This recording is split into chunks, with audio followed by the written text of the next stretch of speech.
After researching and planning the construction of our media products, we were able to use their influence to make judgments on the hardware and software we used. In the construction of our trailer, a key piece of hardware we used was a camera. We used a DSLR camera, the Canon D3200, to shoot all of our trailer.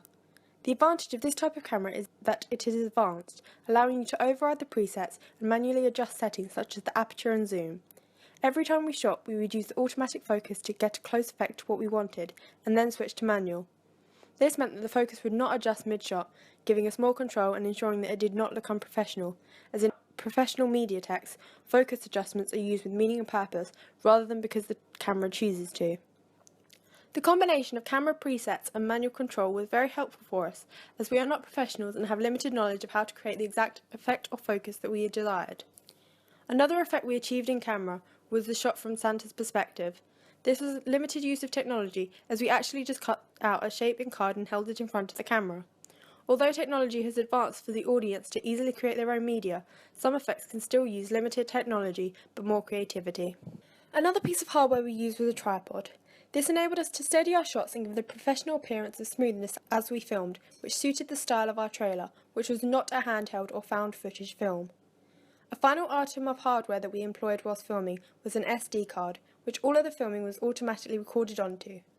Due to the large memory of the SD card, we were able to put all of our filming onto it, which made it easier as we did not have to switch between memory cards. This technology was also advantageous in post-production, as all of our files were easily accessible on one device, although we had to use an SD card reader as the laptops and computers that we used did not have SD card slots. Furthermore, we saved all of the edits onto this card, as well as all of the filming.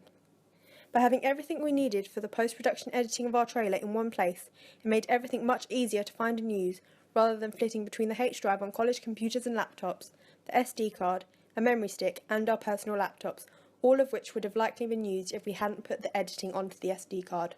For the construction of our posters and magazines, we used the same DSLR camera and SD card, giving us the advantage of technology we were accustomed to.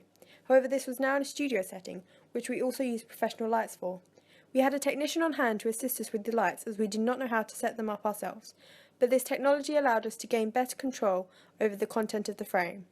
This was particularly useful as we found in our research that lighting was a large part of the iconography of horror, especially posters.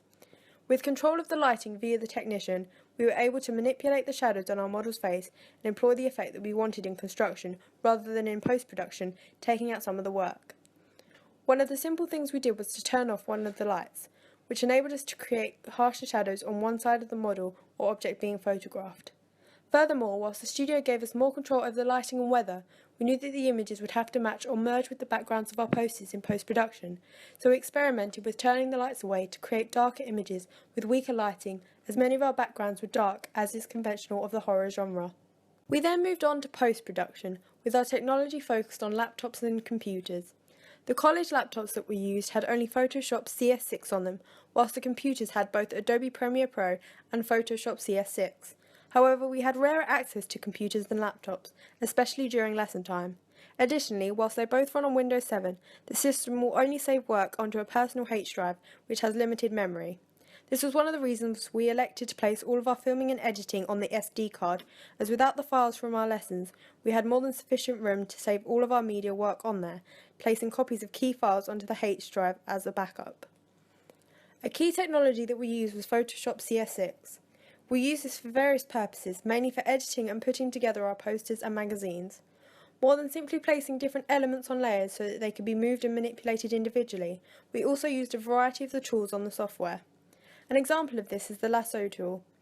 We used this to outline elements that we wanted to isolate from the rest of the layer, often to delete or move them. This was achieved by holding down the mouse in a left click and carefully creating a complete shape around the element you wanted. Additionally, by left-clicking on this element, we were able to discover modifications of this tool, including the magnetic lasso tool and the polygonal lasso tool. The magnetic lasso tool connects itself to the border of the colour as you outline your desired section. This is helpful as it removes the effort needed to ensure that you are outlining an element perfectly, as the computer is able to do this for you, which also speeds up the process. Alternatively, the polygonal lasso tool allows you to click periodically as you outline a shape, creating straight lines that when connected will curve at the corners. We found this tool to be easier to use than the normal or magnetic lasso tool, as it gives you the control to outline whatever you want regardless of colour boundaries, and you do not have to permanently hold the mouse in a left click, causing less strain on your hand. We could also use the rubber tool to fade the edges of the image. We played around with the different brushes and the hardness of the rubber to help make the fade more realistic and not make it seem as though the model was disappearing into the background. We experimented with the brushes, not just for the rubber but for paint too. We discovered a website called myphotoshopbrushes.com, which offered free, easily downloadable brushes that could be added to Photoshop. One of the most popular we found and used were the blood splatter brushes. After downloading the brush, we would cut and paste them into a folder in our H drive that we had created called Brushes. We would then go into Photoshop, choose the brush tool on the left tool column, and then click onto the symbol again when it appeared in the upper banner. This showed us the brushes accessible to us. By clicking on the gear symbol in the left corner of this drop-down box, we were able to find an option for downloading new brushes. Having already moved the brushes that we wanted to the brush folder in our H drives, it was easy to find, select and import these brushes, which could then be found by scrolling down through all the other options already in Photoshop. Doing this enabled us to easily and effectively create realistic blood effects that are practically synonymous with the horror genre. Each of us also downloaded fonts from dafonts.com to use for our posters, magazines and in our trailer. A downside to downloading these fonts was that the college system forced us to import the fonts onto the software each time we logged on. If we forgot to do so, it would not let us edit the text in that font already there, so we would often have to close the file and reopen it after re-importing the fonts, which would also have to be done for the brushes if we used a new computer or laptop. If we ever had an issue with Photoshop or any of the editing software we chose to use, we were able to quickly find an effective solution by researching our problem on Google, which was able to offer a range of websites, blogs and videos giving us tutorials on the specific problem encountered. Another technology we used for editing our trailers and the animatic of our storyboard was Adobe Premiere Pro. We found it very simple to use for our animatic, as all we had to do was import the images and insert them into the timeline, then cut them down to the desired time length using the trimming tool. To use the trimming tool, you would select the mouse on the left column of tools in the timeline, select the end of the clip and drag the mouse left until the clip was the desired length, then left-click the blank space left in the timeline and ripple delete, making the whole timeline move up to remove this blank space. All we had to do after this was insert the music to the sound portion of the timeline, which is directly beneath the images, and cut this down to the appropriate length using the same tool, and the animatic was finished.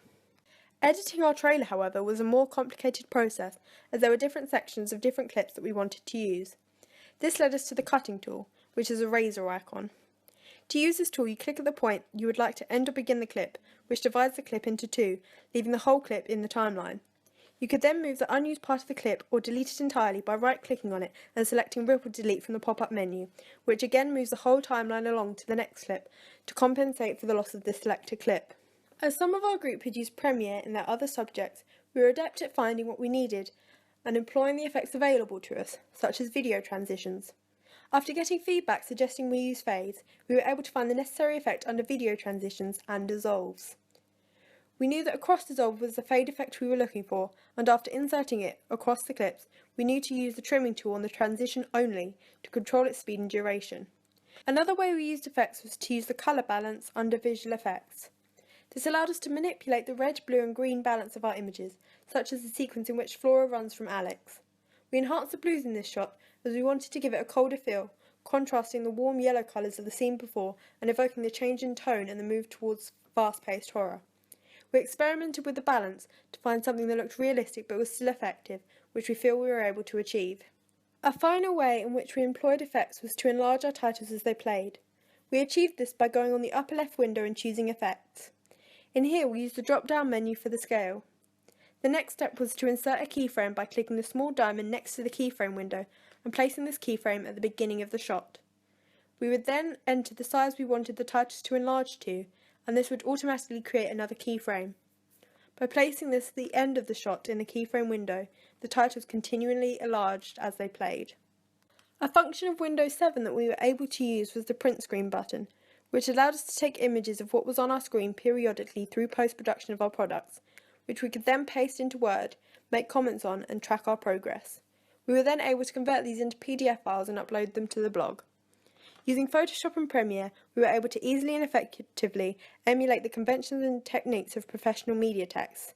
This is because these two pieces of software are We Medias. This means that they allow the public to create their own media, allowing anyone to become a creator. This blurs the division between professionals and their audiences and shows the advancements in technology and its availability in the modern age. Once we finished each of our evaluation questions, we uploaded them onto our individual accounts on the blog, which is where everything that we've done for our media coursework is. To plan for our evaluation questions, we used Google. I found images of professional horror posters and magazine front covers that I could use to show the conventions which I've adapted and then used on my own products. I also screenshotted my questions which I asked in my questionnaire and the results which I received as evidence to support what I'm saying in evaluation question 3. For the screenshots, I used Fireworks to crop the print screen for the individual question that I was focusing on. I used Google Docs to write out my scripts for evaluation question 3 and 4. We decided to use Google Docs because then we were able to share them with each other to compare what we each had written for our part of the evaluation question. Also, our scripts were accessible anywhere with a Wi-Fi connection, so any work that I did at home for my evaluation questions I could then carry on in college. For each of our evaluation questions, we have used either a laptop or computer to research and plan for the questions. For evaluation questions 1 and 2, we used laptops, as we each presented our questions on Prezi, and for evaluation questions 3 and 4, which we did as a group, we had to use computers because we made videos using Premiere Pro, and within the college, the software is only on a computer. We used Premiere Pro because we could easily cut together our images and clips to back up what we were saying with evidence and to add a voiceover for a clearer answer. We individually recorded a voiceover on our iPhones using voice memos. We weren't able to upload these straight onto Premiere Pro, so we emailed the voice clips to ourselves and then saved them onto a memory stick. We used the memory stick for evaluation questions 3 and 4 because we completed them together as a group, and it meant that we weren't able to save everything onto an individual account. So instead of having a voiceover, images and clips we needed on separate computers and having to continually email everything to whoever is editing the question, we used a memory stick so it would all be together. For evaluation question 1 and 2, we used Prezi to present our answer. We decided to use Prezi because it's available anywhere on a laptop, tablet or phone, just by logging onto your account.